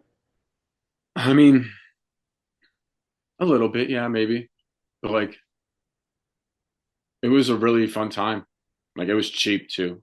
Mm. Like, I didn't have like a lot of walking around money or anything, so that was important. Like, you could buy bottles of wine for €2, and that's what you do. You buy two of them, and then you drink with your friends, whether it's like at a park or like you are able to like find somewhere to hang out together and drink, and then you go out for the night, and everyone stays up super late there. And there's this place called La Chupateria that sells 50 cent or 50 euro cent shots, but they're just like watered down shots. So like that's why they're so cheap. You can get like six of those, and you're like still slowly getting tipsy, but you're not spending a shit ton of money either. So like learning, getting the cultural experience, and like getting really good at Spanish was something that I was like really happy with.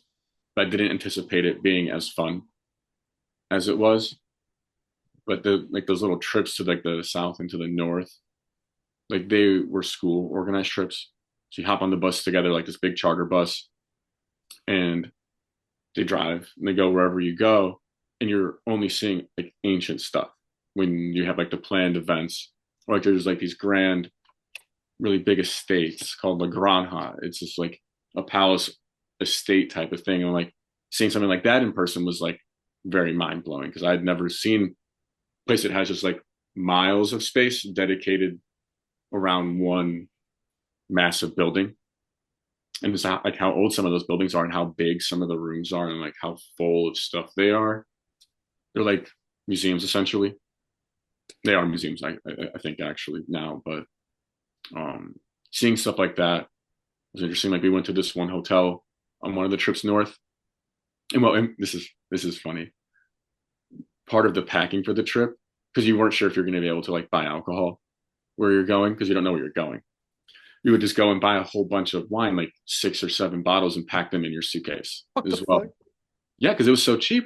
And like we like the first hotel that we stayed at as part of this trip was near the Picos de Europa, which is like a mountain range.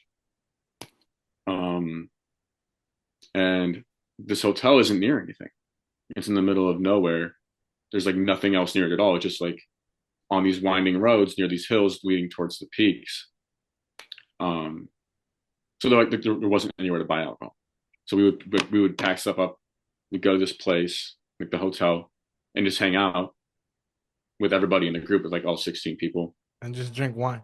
Yeah. So like that was something that I thought was like a really unique experience because like you don't just get to go overseas with that many people and hang out with them and have everybody generally get along, you know. So that was really fun too. But we went to a monastery there that was from like the 1500s, and it's like in ruins now. And it's like Oh, wow, they really just they would just pray here. They loved to pray there so much, and it's like now just gone, and it's just so old, and it's kind of cool to imagine what they would have had to do, like living their life around there, for example. Like we went to a convent, and like it was hundreds and hundreds of years old. Like would I have gone to that on my own time? Probably not, but going there was cool. so there might have been a little bit of FOMO, but at the same time, if you flip it around and looking at it in a different perspective, you did get to live through shit that we didn't get to live through. That fools like us, we didn't get to experience. So I that, miss the boys though. I definitely miss hanging out at the house. Like so 'cause there's nothing like waking up on a Saturday, just to be annoying, just be annoying all day long.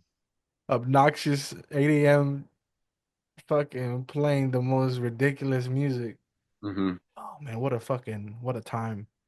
But when you came back to Woo, did you ever feel left out. There's a lot of inside information that, but like moments that we went through that you're like, damn, like I don't know what you fools are talking about and shit. Not really. I mean, like I didn't care to know too many of the freshmen, anyways. I mean, like the Pledge Brothers, yeah, but it's like that's the biggest change is that that first semester because it's a smaller school, you miss people because you're close with them. Not even like even outside the house, people, just friends that have graduated. But then like as a senior, it's just like I've been through three falls already. Like I know what it's like. I know it's awesome, but I might never be able to do something like this again. And I've already done that a lot. So it's like was a like some missing there, but I got to come back for the spring, and the spring was awesome. It was like a routine, though. It was a beautiful routine to live through. But yeah, it was because it was such a small campus and everybody was so and part of a clique. Most weekends were almost the same thing. They had the same routine, just a little Yeah, bit. Things were a little bit different. The party type was a little different, but just overall, a lot of the things were, a lot of the moments, a lot of the way to look and reflect that was to reflect on the past was the same. How about the how about your senioritis? You're about to leave, you're about to graduate. Do you have a plan? Or you on some like fuck, I'm afraid. I don't even know what the fuck I'm gonna do. I got a job, thankfully. Um, so I knew, but my job didn't start till July. We graduated in May. So I just worked landscaping for a couple of months with some friends from high school that played soccer with. I was lucky enough that they needed somebody to help out a little bit. So I did that for a little bit. But no, man, it sucked. Graduating college blows. No, like I can like distinctly remember like an aching in my chest, both my junior and senior year. I was just like, damn, it's really happening. No, I mean like It's about to finish and shit.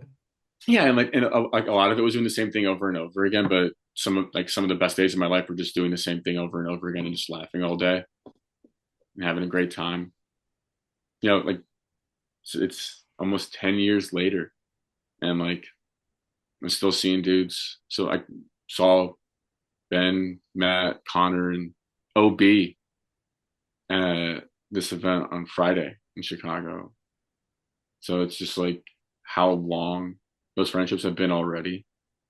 No, definitely glad that we did the same thing over and over again and just hung out with each other a lot. Like, yeah, partying is fun and hanging out with other people is fun and going out is fun, but like the hanging out in a group, just so long term.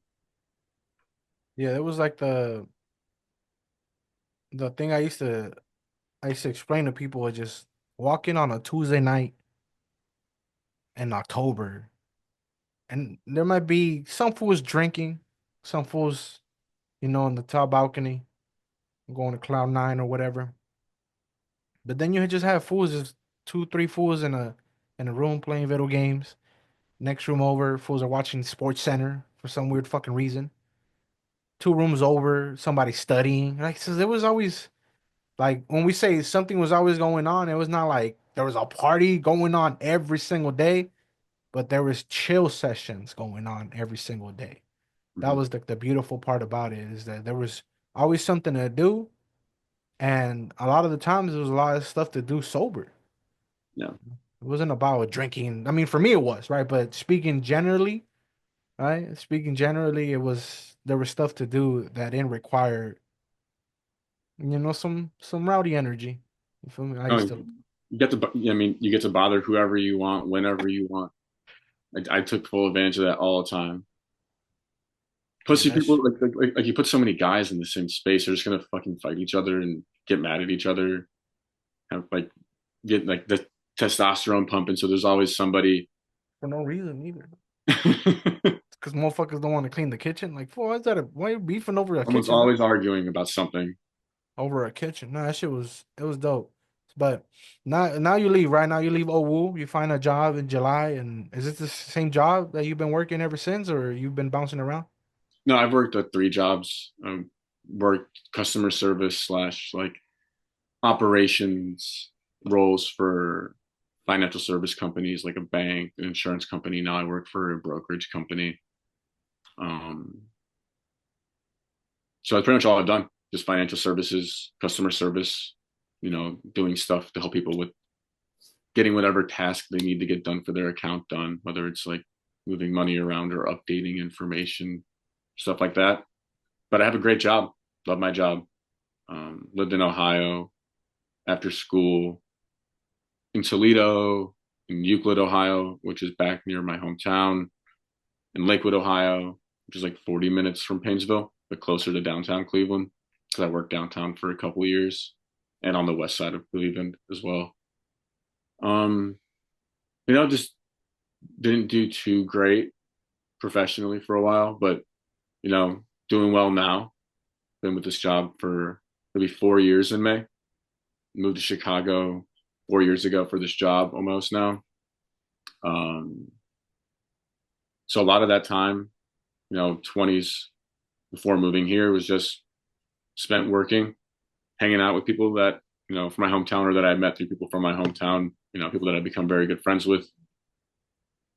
Just working that 9 to 5, a couple of vacations a year, go visit you, for example, in California, go visit my family in California, some other family trips, but, just kind of did my own thing, went to concerts, got better taste in music. I have great taste in music now. Um, then just during COVID, I was like, well, I'm like 26 ish when when the lockdown happened, and then with like no working in person because I was working from home, I was like, this kind of sucks, like I don't really want to stay at this job forever. Like, don't want to stay in Ohio forever. Getting to be older already, like being 26, going on 27. I was 27 when I moved to Chicago, I think. My memory's any good.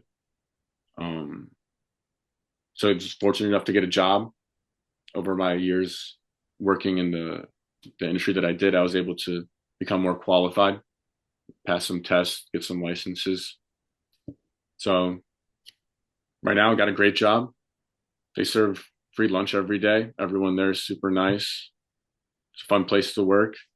And I don't mind working there at all. Doing well there, successful there. But living in Chicago after living in Cleveland, which is a very small place compared to Chicago, it's been, great. Me and my girlfriend have been together about 2 years now. We live together and we lived in the same place together for almost a year and a half now. But that's like the long story short of all of that.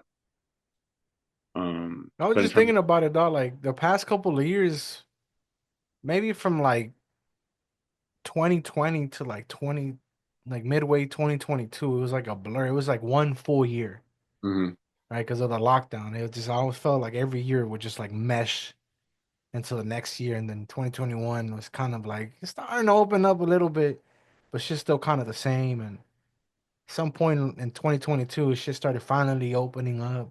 But it always feels like it was just a giant year, you know. So you look back and it's like, damn, that shit is crazy. I was just thinking about it the other day. I was like, years have passed. Like it's 5 years, right? Thinking about it, it's gonna be 5 years, like literally 5 years since we shut down. Like exactly like 5 years in like a month and a half. And I'm like, damn, what the fuck? Like it doesn't feel like it's been 5 years. It feels like 3 years or some shit, 2, 3 years. mhm. But that's because a lot of these years felt like it was just like the 2020 2021 felt the same, at least for me. Yeah. Living in LA, dog, it was crazy. Mhm. You have any hobbies? Still active. I played. I have through my friend Sam. I met my friend Matt Dawson and his girlfriend, and they're very active. They were kind of like the ringleaders of a big group of people. So I spent a lot of time with them when I moved here. I moved here during 2021, so it was still long before return to office for my job. So I didn't really make work friends like right away. But I moved here and met Matt, and he plays a lot of sports. Like we literally played kickball, like through like the Chicago social groups. They have like organized leagues. So I played kickball, dodgeball, softball, volleyball, all that type of stuff. So staying active, something that I still do. I even played this game called Broomball. Have you ever heard of that? Fuck is that? You play on ice with tennis shoes on. What the fuck? You play hockey with a ball and like a stick with a paddle at the end of it. But with tennis shoes? Yeah, and we played outdoors too. What are you sliding on Jordans and shit? It was horrible. You would like you would really. I wore Adidas, but like it was really cold. It was like January, February in Chicago. I played it for 2 seasons, but so just staying active, I guess, would be my biggest hobby. Um, my girlfriend and I have 2 cats, so hanging out with them, making sure they're taken care of. Lately, I've been studying for this financial service license. It's not like specifically required for my job, but it's a good thing to do. So I've been spending a lot of my time just doing that. But other hobbies, I play a little bit of video games. Mainly played Madden. Now more recently NCAA. I'm actually in a an online dynasty league with Mort and Sam, and so I'm going to play Morgan here soon for the first time in the league, and he's going to give me a tough game. I think he's pretty good. He hasn't lost to anybody yet. Um, I play video games, but that's fun to like play against real people that you're like you don't really even have to know so many of them. Like some of them I do know, some of them I've known for years and years and years. Some of them like I don't know them at all. So doing that's fun. Um, hanging out with my girlfriend, love doing that. Sam lives like a 20-minute walk from where I live, so hanging out with him. I made a lot of friends through work too. So like this weekend, I'll be going to a birthday party for one of my coworkers. So just staying social, staying active. It was a really close knit company. Still is too. A little bit bigger. It's not exactly as close, but when I started working there, it's like 110, 115 people, I think. Um, and when return to office happened, everyone had been locked inside for like 2 years. So they were like feral, like rabid, ready to go out. Like we would go out after work all the time. And the neighborhood that I work in is the Fulton Market area, which is like west of downtown. So we would get out of the building, walk like 2 minutes, and there's a bar there that has a happy hour that ends at 6, and you can get $6 shot in a beer. So we would just all be hanging out there like nonstop because the return to office happened in the summer. So making like those friendships was like the first time that I had work friends. So that was huge for me. Something that I'm really happy with. And my job is being able to like call my coworkers friends, like hang out with them outside, like a double date or something like that. Watch football together, go out with their friends, go to birthday parties. I play soccer still with my coworkers in a rec league. Um, that's pretty much all I do, man. Just a social guy. I don't play any instruments. I read a little bit. I read Dune. I read Dune earlier this year, and I'm reading this book called The Devil in the White City, which is about Chicago and the World's Fair, which is long, long, long time ago. Um, but beyond that, no, just chill, listen to music. I like to watch movies and TV. Man, I remember you were the one fool that introduced me to Star Wars. Because growing up, I never watched Star Wars, and I was like, man, fuck this shit. I don't give a fuck about no Darth Vader, big dog. I was Yeah. into like cartoons and whatever. And when I went with you to Painesville, Hmm. and I know this is gonna sound weird as fuck to Star Wars fans, but the first ever Star Wars movie that I seen was number seven. And you had to like explain to me every fucking detail from the fact that they filmed four, five, and six in the fifth, six, 70s, whatever the fuck. One, two, and three in the late 90s, early 2000s. I was like, what the fuck, dog? Like, and then we got to see one, two, and three at your pad. Got to see fucking Jar Jar Binks, whatever the fuck his name is, and I was like, What the fuck?" They're like, "What?" But it was cool, and we would watch movies all the time. And I was gonna ask you, like, yeah, what kind of type of movies are you into right now? Because I went this past year, there was like a period of like 3 months where I would go to the theater alone after work. Yeah, I stopped doing it because every movie I would see was whack, dog. Like it shit was. You know, I'm gonna be honest with you, fool. This is gonna be movies suck now. transparent. The best movie that I seen by myself during that whole period was the last one. It was on a Saturday, and don't judge me, all right, dog. But it was that Blake Lively movie. What the fuck is it called? It With the ends with that guy that is the one now that yeah, the ones that they're beefing it now and shit. Justin Baldoni. Yeah, like, Baldoni. cause I was fool. I watched Borderlands. I seen like the action ones, and I seen Yeah, like the nightmare ones, like the one with Professor X. Was that movie called it just came out. I It don't know. something about like Speak No Evil or something like that. Yeah, Speak No Evil. Yeah, The one with Channing Tatum. So I was watching all these kinds of movies, and as a joke, I was like, you know what? I guarantee you, I'll go watch a fucking drama, like a romance movie, and it's gonna be the best one. And sure enough, it was. no, I mean I don't watch a lot of drama. We watched one last night called Dinner with Friends, which is like it was really good. It has I forget one of the actresses' names. It's got Dennis Quaid in it though. I think it has Frances McDormand in it, and it was the best movie I watched in a while. But like, I would say if I had like a type of movie, anything like dystopian, anything space related, anything future related, anything like collapse of society related or like apocalypse related, anything like that. So that's like a very wide grouping of things. But like, I geek out on Interstellar, love Interstellar, but I do just like I went through a phase where I just like watched all the Oscar winners, like movies that like I just hadn't watched that had been like very, very, very popular. So I think my favorite movie is There Will Be Blood with Daniel Day-Lewis and Paul Dano. You ever watch that? Nah, Oh my God, really? No, I'm it's a. really good. That's a really, really good movie. What's it called again? There Will Be Blood. There will be blood. I'm gonna add it to my list. Mhm. When I rewatch it and I edit the video, I'll take note of it and I'll let you know how it turns out. 'Cause I'm not really into movies right now, dog. I've I been love. watching a lot of YouTube clips. I've been into watching a lot of Yu-Gi-Oh duels on YouTube. You've been watching Yu-Gi-Oh! Duels. No, you haven't. Yeah, fuck it, then why not? You know, like Who wins? fucking Yami, Yugi, fucking Atem, whatever you want to call him and shit. The fucking main character. Oh, I thought you meant like real life people have Yu-Gi-Oh cards Oh and no, they're like the doing it cartoon together. for the anime. Okay. No, I love Yu-Gi-Oh. I Yeah, had a thing. I had the little arm yeah, thing. the disc and shit. I had the like yeah, the The wow. dual disc. Like Yeah. that. Yeah, I had that. I'm a low key anime nerd.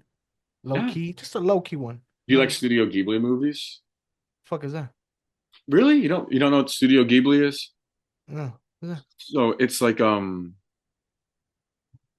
they have they're all anime, but the main thing is they're very pretty movies. Like the anime has what looks like watercolor as the setting in the background with the animation on top of it. So it's all very nature-y. Like one came out this past year that has Robert Pattinson as a character as one of the voice actors, the boy and the heron. But those are really, if you like anime, you'll like them. Plain and simple. Like just look up the Studio Ghibli movies, and you'll like those. I like I some had of the Wes a Anderson movies. You probably don't like Wes Anderson movies. I had a Pixar movie phase last year too. I seen that movie with the fuck's it called? The one where I don't know. Have you ever watched Pixar movies recently? Yeah, my sister's got a 4-year-old, so we watch them all the time. Started at my job because I work with youth, and we went to go see Inside Out too. Yeah, yeah, And I was like, what the fuck? Like this shit. I was like, nah, fuck this shit. Like fuck these kinds of movies. I'm older. Fool, I was like, yo, I was like the only fool laughing in the theater. yeah. Like all the youngsters, like all high schoolers, they weren't laughing. A lot of them were passed out, and I'm fucking cracking up. They'll come and like, hey, Omar, what the fuck? Like, why are you laughing? I'm like, this shit is fucking humor. This shit is funny. And after that, like, I felt I went down the rabbit hole and I watched Inside Out 1 and I re-seen Yeah, Cars, rewatched Cars 1 and 2. Cars is awesome. I seen that one with Lightning Jamie McQueen. Foxx. What's it called? Sing? Nah, what's it say? Nah, it's the one where he's a piano guy. Oh, with the blues? Yeah, with the he's Gosh, a I don't fucking know. I've not watched that one. it's like a real spiritual like movie where he goes and he has to relive his find his purpose and shit. Hmm. Like I seen that one. There's the other one because in the summer we went to Disneyland a lot for Hmm. the field trips with the youth. You know, now we would go to California Adventures, which is a different park right next to Disneyland. I don't know if you ever been to California Adventures when you came over here. No, no. So Disney, you have Disneyland, which is the main park, and then California Adventures is more of like Pixar theme. Okay. And we went there, and I was like, started falling down, went down the rabbit hole, and then there was a movie where this is like the fire and water elements. Oh yeah, yeah, yeah. I know that one. Yeah, I was like, yo, this movie's dope. It You is know, good. I No, seen that's a those really kinds of good one. movies and shit. I'm a kid at heart. I like little innocent shit like that. Tired of, because you know what? I grew up so fucking used to like wrestling and just gangbanger shit.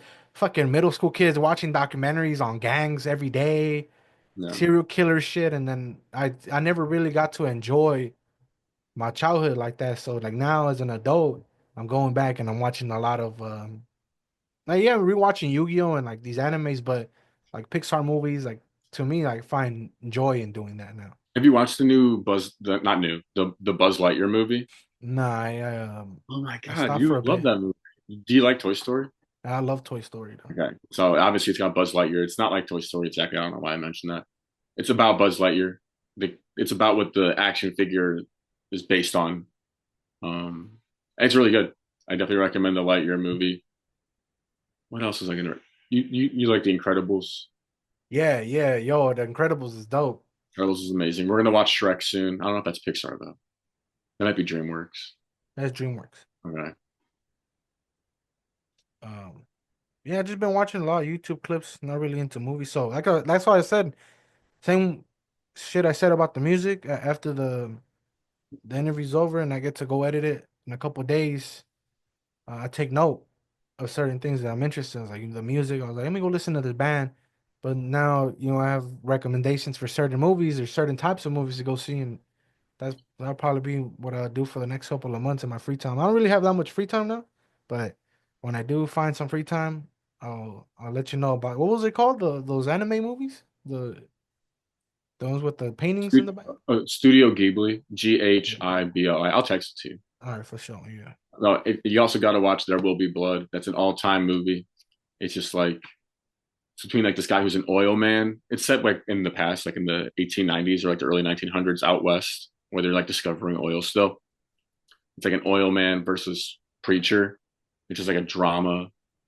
So I definitely recommend that as well as the Studio Ghibli movies. You ever watch Twin Peaks? I'm watching that right now. No. What? Really? Yeah, I'm not really the type of fool to be watching shit like that. Like I go through phases. Okay. Like I'll have an anime phase, then I'll have a movie phase, then I'll have a Pixar phase, right? Like Hmm. now I'm in the YouTube clips kind of phase right now.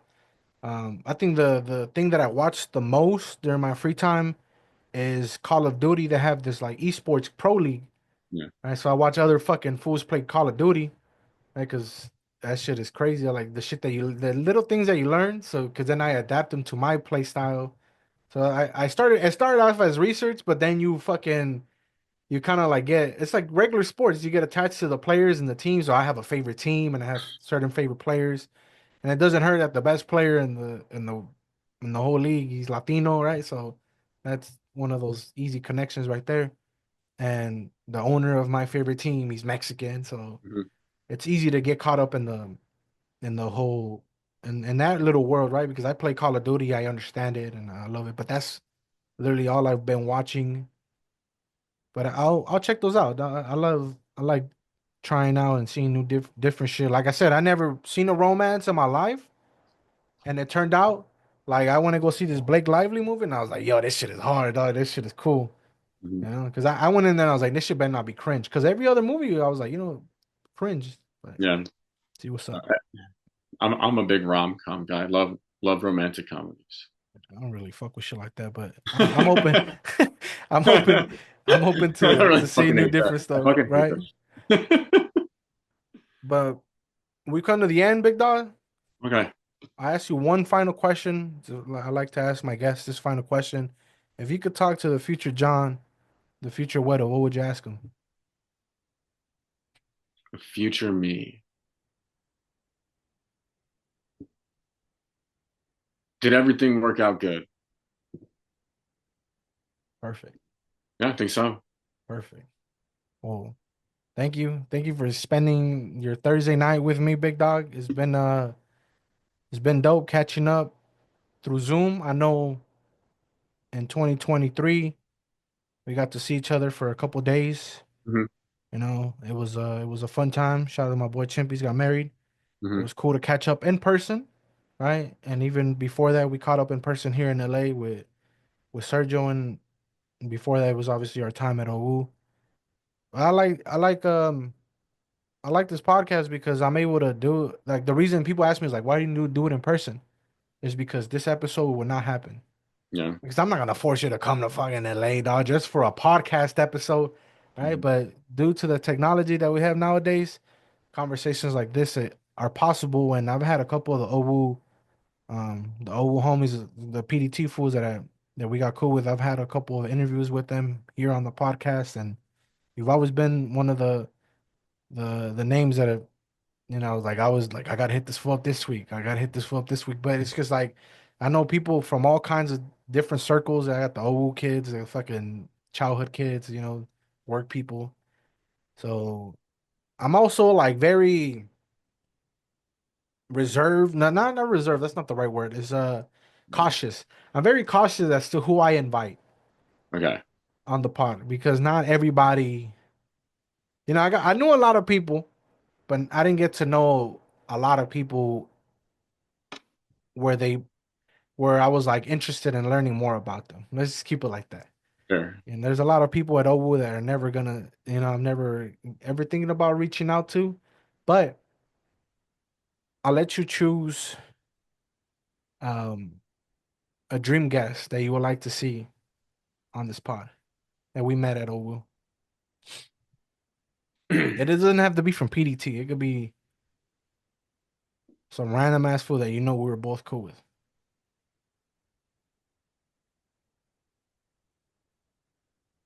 Damn. Let me think. I should have sent that in the notes. You're good. You're fine. Who's the So most so many interesting fucking person? people. Already, all right. Let me tell you who I've had Oh no, already. I know who you should ask. You should get Nolan. You think that fool shooter will let me interview? He loves to yap. He's got a lot going on. He's a way different type of guy, and he's very sweet and nice and smart. He would have a lot to say, I think. Well, I have a lot of dream guests from OU, and shooter was on that list. But if we could talk offline and make sure that happens in the future, like I would really appreciate it because I don't have anybody's numbers. I'm not in no Yeah. group me's. I don't have social media. I'm way disconnected from the world. I've had your number. I've transferred it through phones, and Yeah. I'm really bad at reaching out to people just because I'm always so caught up in shit. So that's why I love doing this because we get to catch up, and we get to catch up on video. That now there's documentation, there's video, there's an audio format and Spotify, Apple Podcast, and we get to look back at it and reflect. And you get to learn a little bit more about me. I get to learn a little bit more about you. Hmm. With that being said, any final words? No, I just love you, man. Miss you. I'm glad you're doing well, and I'm really grateful that you reached out. It's nice to talk and talk about things about me with you, and talk about things about you with me, and it's nice to share. Nice to catch up. A little stroll down memory lane doesn't hurt once in a while, right? Mm-mm. Yeah, well, thank you again. Um, it's been a pleasure, and we'll stay in contact. We'll stay in contact and keep this conversation going offline. I know shit happens sometimes. We don't talk for a couple months, then boom, we go like 2 3 weeks where we just talk almost every day. I was this like that's with me. Everybody's like that. But That being said, it's your boy Othree signing off. Don't forget to love yourself today, all right? Adios.